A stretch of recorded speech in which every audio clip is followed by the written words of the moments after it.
we're going to continue to make progress on all those fronts, and yes, we are going to continue to implement the healthcare law. The product is good, people want it, and we should not live in a country where people are going bankrupt just because they get sick. And anybody who's going to keep on pushing against that, they will meet my resistance, because I am willing to fix any problems that there are, but I'm not going to abandon people to make sure that they've got health insurance in this country. That is not something we're going to do. But this is a fight that we're going to keep fighting because it's worth fighting. And that's what Melody referred to. It's true. I'm not an ideological guy, but there's some things I really believe in. All right, folks, welcome to the Steve Malzberg Show. Wednesday edition, day before Thanksgiving. Glad you're aboard. Barack Obama's not an ideological guy. I had no idea. Joining us right now to talk about Obamacare and more is Senator John Thune, a Republican from South Dakota. Hello, Senator. Hi, Steve. How are you? I'm fine. Happy Thanksgiving to you. Same to you. Thank you. I appreciate that. All right, so you hear the president. He's not going to back down. He's not an ideological guy. Is that a surprise to you? Yeah, I think that's a surprise to a lot of Americans.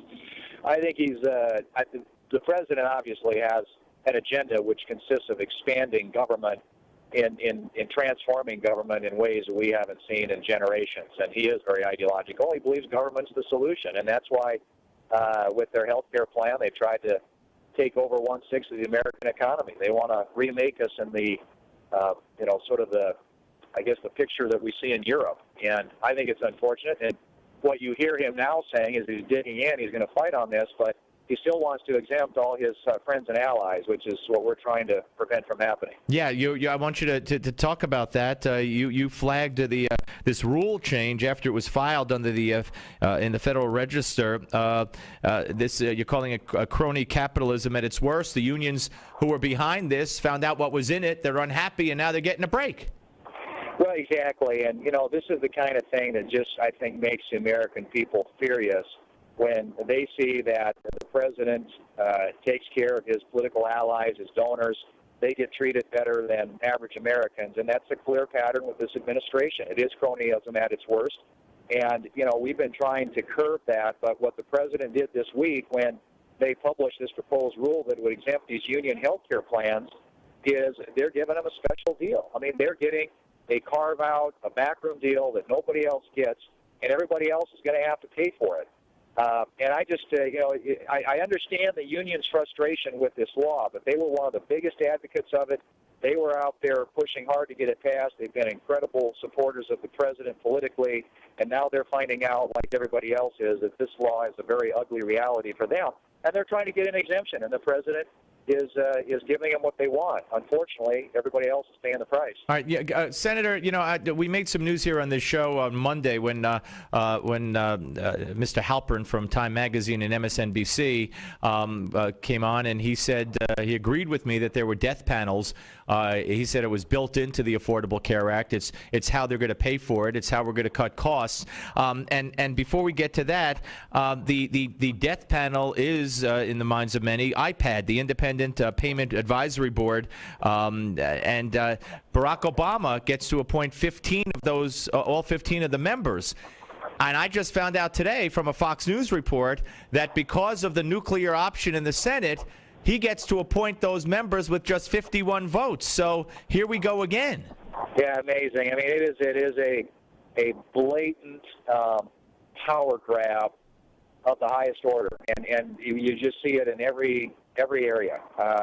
The nuclear option triggering that last week allows them to put their people into positions of power who are going to do everything they can to implement his agenda in bypassing Congress. I mean, it gives them an opportunity to circumvent the legislative branch of the government and to get things done with a simple majority, 51-vote majority in the United States Senate, and that breaks with precedent and tradition and history, and that goes back a couple hundred years in this country. So, I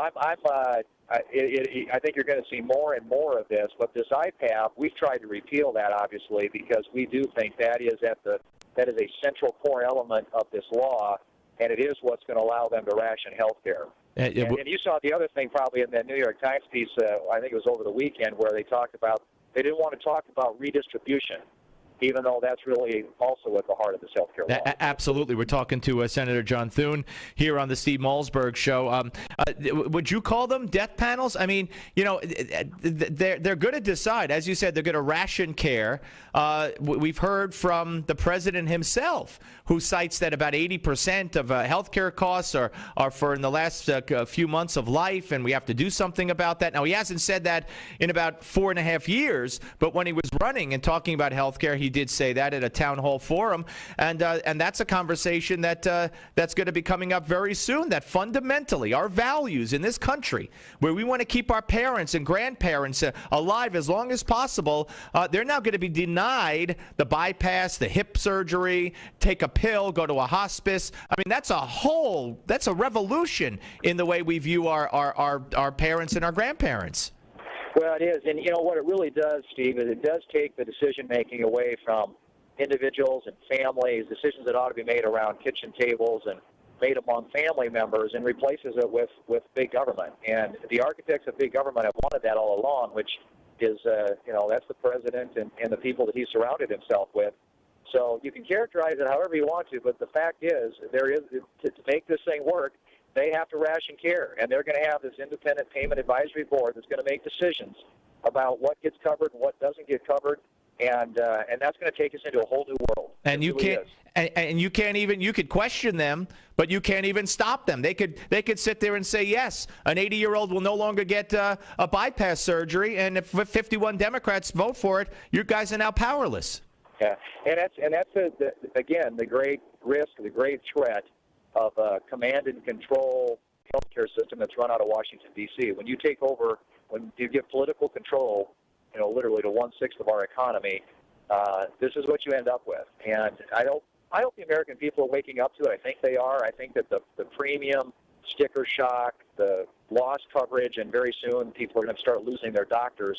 I think you're going to start seeing the American people react to this in a way that hopefully will generate the necessary critical mass to get Washington to start over, to repeal this thing and go back to the drawing board. And I hope that happens around the country, because right now it's going to take something like that to get these guys' attention. The one thing I do think that's happening in the Senate, I think it's happening in the House too, is the wall of resistance among congressional Democrats is starting to crack a little bit, because people back home are lighting them up, and we need to continue to see that happen. One more, Senator, and that is the deal with Iran.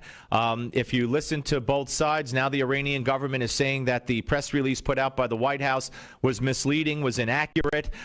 They say, among other things, they could continue to enrich uranium. Kerry says, no, they can't. This just seems like it's as bizarre as it gets. It is, and I think they desperately wanted a deal. They were so desperate to get a deal, they're going to get a bad deal, and I think you can tell very simply by the reaction that the Israelis and the Saudis had to it. They're the people who are most directly impacted by this, and they know that the Iranians are intent on developing a nuclear capability, and this really doesn't do anything to stop that. They continue to enrich uranium, and the stopping construction at the deep water reactor plutonium facility there is a short-term thing. They can continue to do other work around Senator, one question, not to interrupt. We only have 30 seconds. Will you guys pass further sanctions before the 6 month is over? I think we have to, and I hope we have bipartisan support to do it, Steve, because if we loosen up those sanctions and loosen the noose that we have around their neck right now, they're going to break out. And I think that's exactly what they want to do, and that's why they're so excited about this deal. Senator, happy Thanksgiving to you. Thank you for being with us. Thanks, you bet, Steve. Good talking with you. Take care. You too. Senator John Thune, ladies and gentlemen, Republican from South Dakota, here on the Steve Malzberg Show. Very interesting. I certainly hope they do pass the sanctions. Okay, we're moving right along. Big show today. Don't touch that dial, no matter what the dial is.